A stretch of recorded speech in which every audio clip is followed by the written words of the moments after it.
Chez Valais Inn.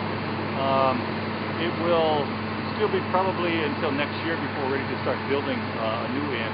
But in preparations for that, we're going to be clearing the ground and getting everything ready so that next year we can start construction. The inn's probably coming down a little earlier than we would like to. Some of the concrete walkways were spalling and there was a safety concern. And so we decided it was in public safety's interest that we'd be taking it down now as opposed to next year.